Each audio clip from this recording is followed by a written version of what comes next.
You ever wanted more? Just more. I really thought I had invented the concept of wanting more. I'm one of these people that no matter what I have, I want more. And then I realized here recently that I did not invent that concept.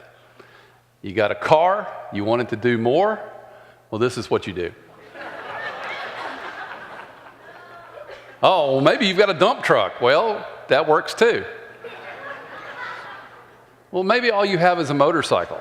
How many ducks can you carry? And in India, fragile means something much different than it does here.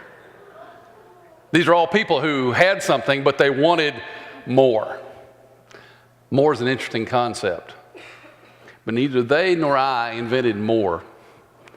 The Apostle Paul told the church at Ephesus, he said, to him who can do exceedingly abundantly beyond all you ask or think. And what he's saying is he's saying, we have a God who invented more. That whatever our greatest dreams are, whatever our wildest imaginations are for what he can do in our church, what he can do in our life, they only touch the tip of the iceberg because he can do exceedingly abundantly more than all we ask or think. The truth is, the church should be accomplishing more. And we will if we start to understand how God uses doors. That's what open doors is all about.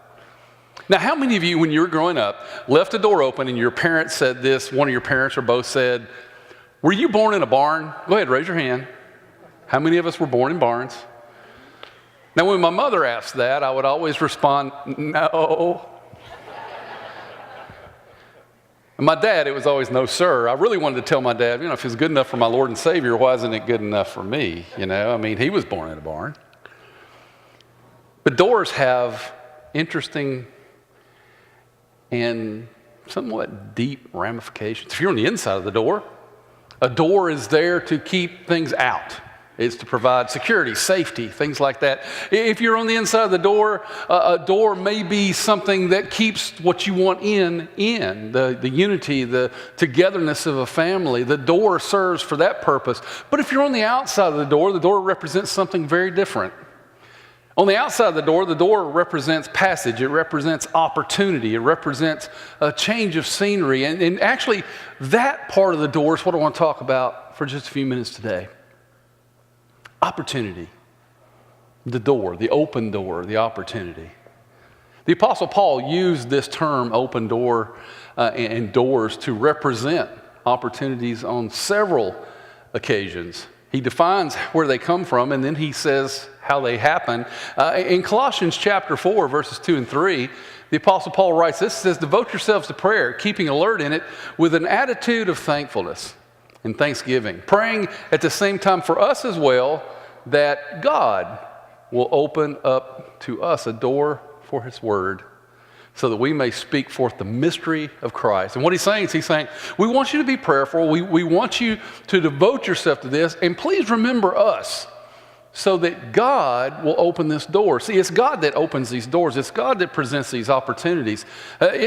Opportunities that come, whether it's to you as an individual, to us as a church, have nothing to do with us being good people. It has to do with God being a good God. Well, in 1 Corinthians 16, he goes on to write this. He says, for I do not wish to see you now just in passing, for I hope to remain with you for some time, if the Lord permits. But I will remain in Ephesus until Pentecost, for a wide door of effective service has opened to me, and there are many adversaries. And I love this verse of Scripture simply because what Paul is saying, he said, God has opened the door, there's this big door, but no matter what happens, even when doors open, there are adversaries. There's always conflict, there's always trouble, there's always something that could keep us from going in these open doors. It's important that we understand that God opens doors. There's so much of Paul's ministry was done in what most would consider closed door situations. And many of us look at the world around us as a closed door situation as well. I would beg to differ. Now, some of you may remember this. 8, 9 years, it's been 9 years ago, we built this new building. We were going to change the name of the church. And we were trying to decide whether we're going to keep it as Hixson Church of Christ or we were going to name it something else. We named it what I consider to be a lie. We call it Clear Creek. If you've seen the creek, you know it's not clear. I wanted to name it Bill and Ted's Excellent Church. And here's why. If you've ever seen the silly movie Bill and Ted's Excellent Adventure, Keanu Reeves is in there. I get mistaken for him all the time. It's just embarrassing. He's in this movie and he's this teenager and he time travels back in the time and he meets up with historical figures and basically retells their story. And when I think about what we do here, a lot of what we do is we kind of journey back into time through this wonderful book and we go to historical figures and we tell their story. Well, if Bill and Ted could go back and get the Apostle Paul and bring him here, do you think he would consider this a closed door situation? Well, would he consider us a group of people that have very little opportunity? I don't think so. He'd probably come in here and say, man, you got a building and it has lights in it.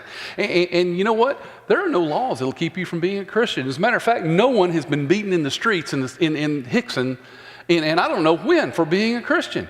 There's no laws against it. And on top of that, it is really socially acceptable for you to call yourself a Christian. This is not closed door. This is open. You see, it's all a matter of perspective. You see, we live in a culture that is not always friendly to the church, but we still live in a culture that has open doors. And God continues to open these doors. I find it interesting that sometimes we view the world as a closed door, yet God continues to open doors for just regular folks like us. I want to take just a few minutes to count our blessings and talk about some of the doors that God has opened. The most important door for me is people. I think that the church is only good when we can influence people. Over 2016, we had 31 new families that decided they wanted to be a part of Clear Creek Church. I think that's an amazing thing. It's 73 brand new people. I mean, to God be the glory for that, right? And then on top of that, we had 175 people who visited here and was our guest for the very first time during 2016. And that's just the ones that we knew of and that we could count, 175. There probably were more than that. The number that astounds me that we got from last year, because it's the first time that we ever tracked it, is that we were able to account for 1,317 people who worshiped at least one time with this church family. You know, for some churches, that's not a big deal. For us, that's a huge deal. 1,317 people that got to be influenced for Christ because they were able to come and be a part of the worship at Clear Creek. We average baptizing one person every other week. Is that good enough? No, it's really not. But when you think about 95% of all churches in America were either stagnant, meaning they didn't grow, or were in decline, those are good numbers. Those are open doors. And God is definitely at work through the people. But I want to make sure that we understand that more people doesn't make us a better church unless we're making disciples. Because every number is a person, and every person is a story. And I want to add to that, every story is significant. Every story matters. Your story is important. And so it's great to have people, but we have to recognize that our obligation is not just to have people, but to lead those people into a life of discipleship. We do it a lot of different ways. You know, year before last, we started something we call Neighbors Matter. And really what we're doing is financially we'll help you. We're encouraging every member of this congregation to engage your neighbors so that you can build a relationship with them and teach them about Jesus. We also have something we call work camp. We've been doing this for years, where our youth group and they partner with churches around the area, but this is kind of a work camp central here. And they go out in the summertime and they do repairs on people's homes who otherwise couldn't afford for anything to be done for them. We don't just do that. We have Neighbors Matters work camp. We have inner city every Thursday night. Young people from the inner city get an escape from the reality of their life, and we bring them here and we spend time with them. We teach them about Jesus. And Amy Jackson has just started leading that ministry and doing a great job. We do something here that you may have heard of already, but I want to describe it a little more. We do something called the power of one. We're firm believers that prayer changes things, and so we've asked every member of our congregation to be a part of this power of one, meaning you find one person that you would like to lead to Jesus. And you pray for that person at 1 o'clock every day, and you commit to doing it for 1 year. And if you'll do that, you'll be amazed at what will happen. Maybe you want to do power of two people at 2 o'clock, whatever you want to do. But we want to actively pray that we can make disciples. We offer counseling. We've used this building during 2016 more than we've ever used it before. On top of that, we've also doubled down in some of our ministries. In children's ministry, we've taken Phil and Jana Cannon and put them over there, and they're doing a wonderful job. In youth ministry, we've partnered Aubrey Wood with Mitch Halstead, and things have just gotten started, and it looks so good right now. Evan Aldridge has moved into discipleship ministry. We've done a lot of things like that where we've doubled down with the ministry within the church. We're also planning a downtown church with Matt and Kristen Moore, so that we can reach people that we might not otherwise reach. And on top of that, we have the University Christian Mission with Dale and Lisa Taylor as they go into our colleges at University of Tennessee at Chattanooga and Chat State. And they offer the opportunity to have an inner circle for college students who are seeking Jesus Christ. These are all great things that are going on, all things, ministries that are taking place in this church. And they're ministries where God continues to open doors. We have missions here. We have missions for, and we've had 4 opportunities to go in short-term missions last year. 52 people from this church worked in short-term missions. We had 7 families that we supported full-time last year in the mission field. On top of that, the local missions that we have, the things that we do around here, like Bust the Bus. I don't know if you remember Bust the Bus from back in the fall. We've asked everybody to bring school supplies so that we could help these schools in our area and people who may not have supplies. And what we've done is we've helped 79 teachers and 2,253 students. We have a ministry in our children's ministry where there's a class who prepares meals and takes food to one of the local schools for children who may not have enough to eat over the weekend. And there are 79 students that, because of the ministry at Clear Creek and the ministry and generosity of the people here, are able to have food where we take things like that for granted. And on top of that, we're part of partnerships that are important. We partner with Bethel Bible Village, a cluster of homes for young children who it began with children of people who were in prison, but it's just children who are just in need. And we partner with them. We partner with Bible in the schools. You may not know it, but this church, as a congregation and as individuals, are the largest supporters of Bible in the schools in the Hixson area. And we started 2 new partnerships. We have a partnership now with a place called Blazing Hope Ranch. And this ranch is basically a horse farm that is where they rescue and they deprogram victims of human trafficking.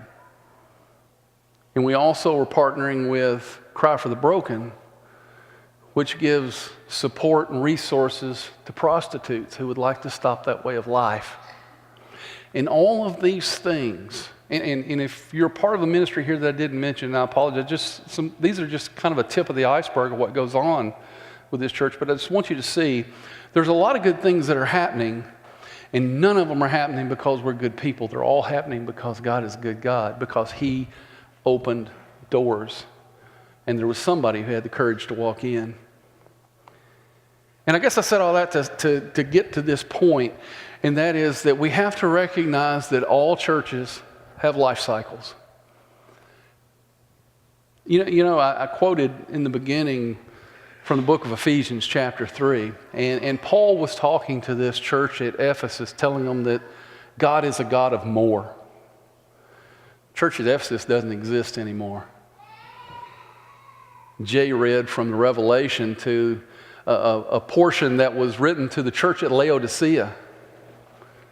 Well, the church at Laodicea doesn't exist anymore. All churches have life cycles, and the reality is there probably will come a day where there's no Clear Creek Church of Christ. So what do we do about that? How do we step up to that reality and think about that reality when it comes to open doors? In John chapter 9, Jesus said this, "We must work the works of him who sent me as long as it is day. Night's coming when no one can work." And we have this brief window of opportunity, and so we need to think about how we can, during this brief window of opportunity, how we can look for doors to open in the world around us. I hope we'll think about it this way. In our relationship with God, our quest to bring him honor, the door swings both ways. We're to be about bringing heaven to earth and about bringing earth to heaven. Let me explain that a little more. We should be bringing heaven to earth. And what I mean by that is that we are God's plan A for holiness, for godliness, and for outreach in this community. And there is no plan B. God depends on the church to be the people who bring his will into the lives of mankind. When Jesus was teaching his disciples to pray, he said this in Matthew chapter 6. He says, "Your kingdom come, your will be done on earth as it is in heaven." And what Jesus is tipping his hand about is he's saying, we as disciples have to be people who are about seeing the open doors where we can take God's will and apply them to mankind's lives. And if we can do that, what we also do is when we bring heaven to earth, we're able to open the door to bringing earth to heaven. Jesus said in John chapter 10, verse 9, "I am the door. If anyone enters through me, he will be saved and will go in and out and find pasture." And what he's saying there is he's saying, once heaven is brought to earth, the portal to heaven is open so that we, mankind, average people, flawed people, will have a hope of being in heaven with him someday. And we have to look at these open doors in order to see these things take place. So the question is, how do you fit in? How do you even recognize an open door? Sometimes it's really tough because we look all around us and we think of our society as a closed door type situation. And so if that is you, I want to encourage you to do some things.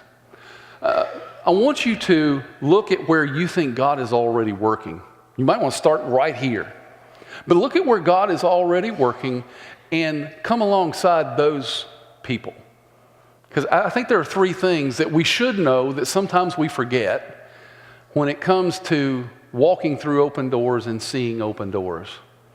One of them is one anothering. That's what I call it. In Scripture, the term one another is used frequently, that we're to bear one another's burdens and we're to love one another. And discipleship Christianity is a one another religion.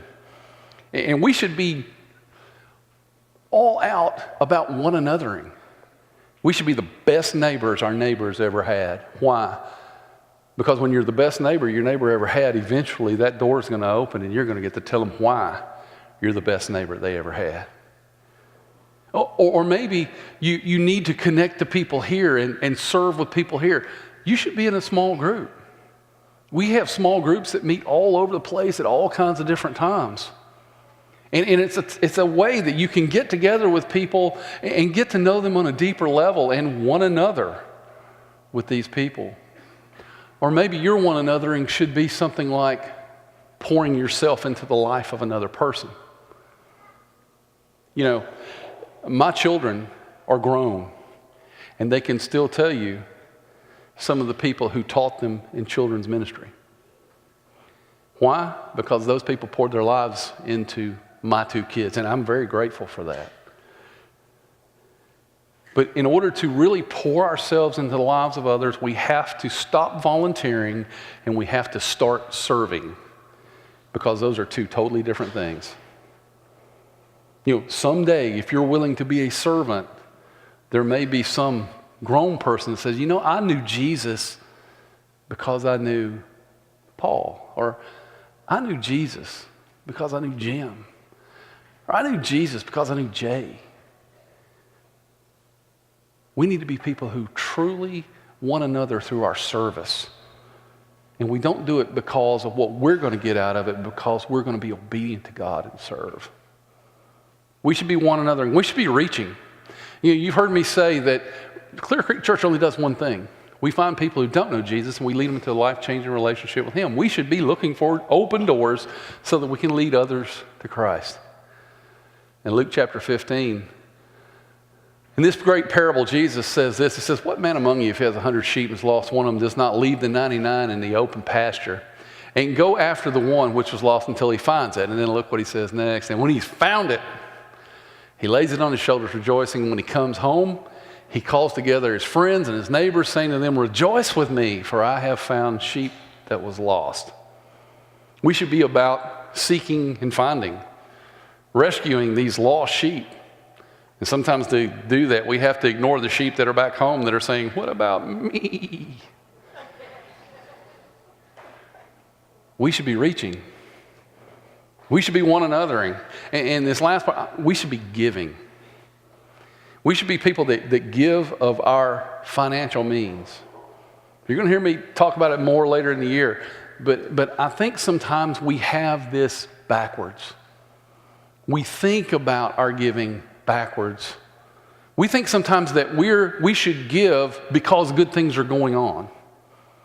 And all that list of great things that are going on in this church, there are a lot of people look at that and say, we should give because great things are going on. Well, that's generosity and that's goodwill. But scripturally, that's not what giving is. Giving is sacrificial obedience. You see, we don't give because good things are going on. We have to recognize that the doors open because we're obedient and we're faithful. That obedience and faithfulness equals opportunity.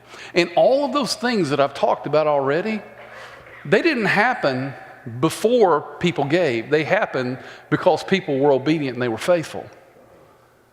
And I'm going to tell you, if we'll be more obedient and we'll be faithful, there'll be more doors that open to us.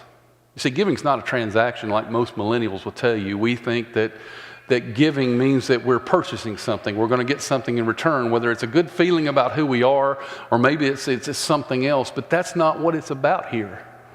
We should be people who are sacrificial in the way that we give. Because we don't give because good things are going on. Good things go on because we give obediently and faithfully. I guess I'll stop preaching and start talking now. I did it in the last service, so I'll do it in this one. When I started putting this sermon together, this is the second sermon this year in what I call my Seinfeld series. If you want to know what that means, you can come ask me. But where it didn't end up where I thought it would. Because what I really wanted to do is I wanted to come in here and tell you that these are the doors that are going to open up in 2017. And the reality is, I don't know. I don't know where this is going. And I don't know what doors are going to open up. My crystal ball's broken. But I do know this. If God's in the middle of it, I want a ticket for that ride. If God's in the middle of that, sign me up. And if you think that might be you, I just want to encourage you by saying that if you want something that's fun and rewarding, if you want something that validates your faith, and you want to do it with a group of people that have big hopes and big dreams because they believe in a God who is the God of more, you might want to hang in here. You might want to figure out a way to plug into one anothering and reaching and giving. Because God is a rewarder of those who earnestly seek Him. I want to end with this, that Revelation 3:20, as Jay shared, behold, I stand at the door and knock. And if anyone hears my voice and opens the door, I will come in with him and dine with him and he with me. And what Jesus is telling this church at Laodicea is, if you'll be obedient, you'll be faithful, I'll show up in ways that you never imagined. In ways that will warm your heart, in ways that will change your life.